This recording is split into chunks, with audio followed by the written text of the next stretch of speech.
بسم اللہ الرحمن الرحیم۔ غزالہ کی آنکھیں رو رو کر سوج چکی تھیں۔ اس کی آنٹی اس کی ہم عمر ہی تھیں، لیکن کم عمری میں شادی ہو جانے کے باعث وہ نانی دادی بھی بن چکی تھیں۔ کافی سوشل خاتون تھیں۔ کتنا عجیب سا لگتا ہے جب انسان لمحے بھر میں ماضی ہو جاتا ہے، نام، شناخت، شخصیت سے میت میں بدل جاتا ہے۔ آنٹی کچھ عرصے سے بستر علالت پر تھیں۔ غزالہ بتا رہی تھی کہ ان کے سب سے چھوٹے بیٹے کی شادی کے فوراً بعد جس روز پہلی بار ان کو اپنی بیماری کا پتہ چلا تھا، بہت پچھتا رہی تھیں۔ کہہ رہی تھیں، میری ساری عمر ذہن کے کسی کونے میں ایک انجان سی خواہش سر ابھارتی رہی کہ مجھے کچھ کرنا ہے۔ شکر ہے کافی اچھی ہوں، لیکن اور کارآمد اور اچھا بننا ہے۔ میرے ذہن میں بڑے بڑے منصوبے تھے، لیکن انہیں شروع کرنے کے لیے سازگار ماحول، حالات اور کبھی بہت ساری فرصت مل ہی نہ پائی۔ اسی ادھیڑ بن میں کچھ عرصہ گزر جاتا، کبھی مہمان آ جاتے، کبھی مجھے ہی جانا پڑتا، پر میں نیت یہی رکھتی کہ یہ میل جول بھی تو ثواب ہی ہے، حقوق العباد ہے۔ کبھی بچوں کی شادی میں مصروفیت، کبھی ان کے گھر ننھے مہمان کی آمد، کبھی گھر چھوٹا پڑنے پر نیا لینا تو شفٹنگ، ڈونیشن، پیکنگ وغیرہ، کبھی موسمی بیماریاں تو کبھی خاندانی مسئلے، کبھی یہ کبھی وہ، ہزار کام۔ لیکن نیت میری یہی تھی کہ بس یہ کام کر لوں، اس سے نمٹ کر میں فلاں کاموں میں نہ صرف حصہ ڈالوں گی بلکہ مزید بہتر اور بڑے کام کروں گی، ایک مثال اور ایک صدقہ جاریہ چھوڑ جاؤں گی۔ میری نیک نیتی مجھے بڑا حوصلہ دیتی کہ نیت کر لی ہے نا، بس اب یہ کام خود ہی ہو جائے گا۔ لیکن آج یہ کہہ کر وہ بے بسی سے پھوٹ پھوٹ کر رو پڑیں۔ کچھ سانس بحال ہوا تو کہنے لگیں کہ ساری زندگی میں بس نیت اور عہد ہی کرتی اور توڑتی رہ گئی کہ بس یہ کام، بس اس مرحلے کے فوراً بعد میرا نفس مجھے بہلاتا رہا، جبکہ ذرا سے بہتر کاموں کی شاباشی، انعام اور نام سب کچھ تو مجھے یہی مل گیا۔ ان کے شوہر نے تسلی دی کہ نیک بخت، یہ تو جلدی ملنے والی کامیابیاں ہیں، حوصلہ رکھو، اوپر والے کے گھر کمی نہیں۔ انہوں نے حسرت سے شوہر کی طرف دیکھتے ہوئے کہا، کیسے کیسے بڑے منصوبے تھے میرے، جو اب اس میڈیکل رپورٹ کے آ جانے کے بعد صاف ظاہر ہے کہ ادھورے ہی رہ جائیں گے۔ کیا کوئی ان منصوبوں کو اب مکمل کر سکے گا جیسے میں چاہتی تھی، جو میں کر سکتی تھی اپنی صلاحیتوں کے ساتھ؟ پھر رونا شروع ہو گئی۔ اس بار انکل بھی برداشت نہ کر سکے اور کمرے سے باہر چلے گئے۔ آنٹی مجھ سے کہنے لگیں، بیٹا تمہاری امی نے ہر قدم پر مجھے سمجھانے کی بڑی کوشش کی، لیکن میں نے ہر ایک بچے کی شادی پر ڈھیروں وقت لگا دیا۔ پیسہ تو آنی جانی شے ہے، پر وقت، اس کا اندازہ آج ہوا ہے کہ وقت کہاں لگانا تھا، جسم کو کہاں گھلانا تھا۔ خیر اب تو یہ جسم خود بخود ہی گھل جائے گا۔ اس اچانک لاعلاج مرض میں مبتلا ہونے کی خبر اور شدید پچھتاوے کے باعث وہ ہسٹیریکل ہوئی جا رہی تھیں۔ روندھی ہوئی آواز میں بولی، پہلے بیٹے کی شادی میں میرے ارمان ہی بڑے تھے، کسی کی نہ سنی، پر بعد میں ہر بچے کی شادی کے وقت میں نے یہ سوچا کہ اس کی باری میں فلاں چیز کم کی تو وہ کتنا دل خراب کرے گا۔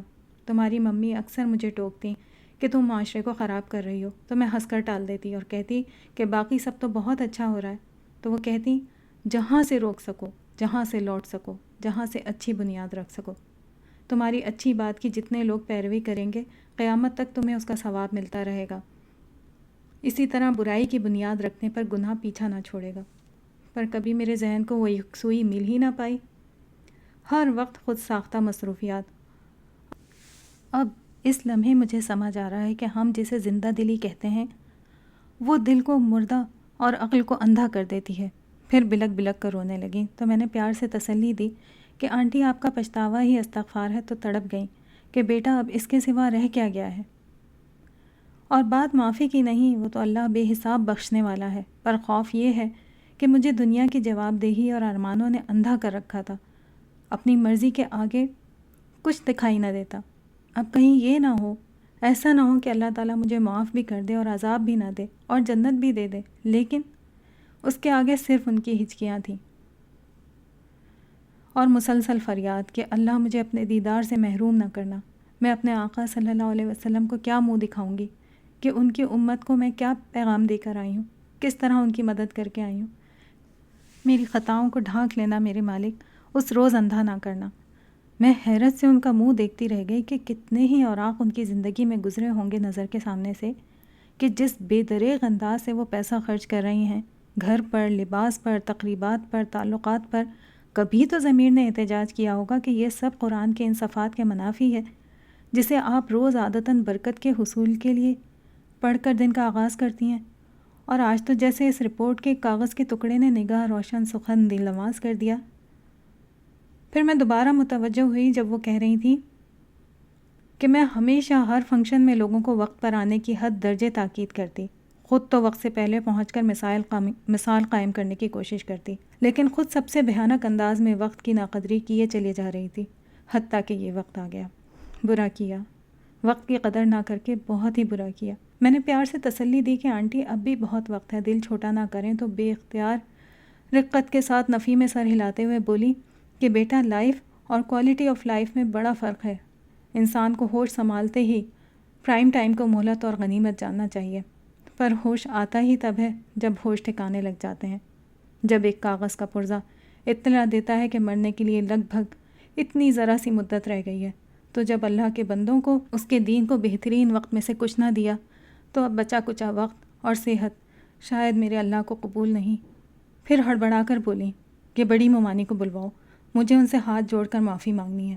میں نے ذرا سا ہچکچاتے ہوئے معاملہ پوچھا تو پھر زاروں قطار رونے لگی۔ بولی، یاد ہے نا میری مانو کی شادی کے کچھ روز بعد ماموں جان کا دل کے دورے سے انتقال ہو گیا تھا۔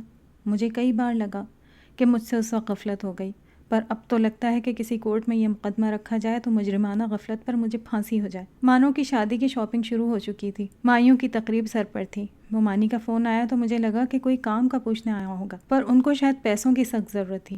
انہوں نے میرا بھرم رکھتے ہوئے تقاضا تو نہیں کیا تھا، پر جو حالات انہوں نے مجھے بتائے وہ چاہ رہی تھیں کہ میں خود ان سے پوچھوں کہ کسی مدد کی ضرورت تو نہیں، اور میں سب کچھ سمجھنے کے باوجود دم سادے انجان بنی بیٹھی رہی۔ ہم خود تو کتنا برا بھلا کہتے ہیں جب ٹی وی پر خبر آتی ہے کہ فلاں رشتہ دار نے پیسوں کے لیے اپنے فلاں کا خون کر دیا، پر میرے جیسے خاموش قاتل بھی تو کم نہ ہوں گے۔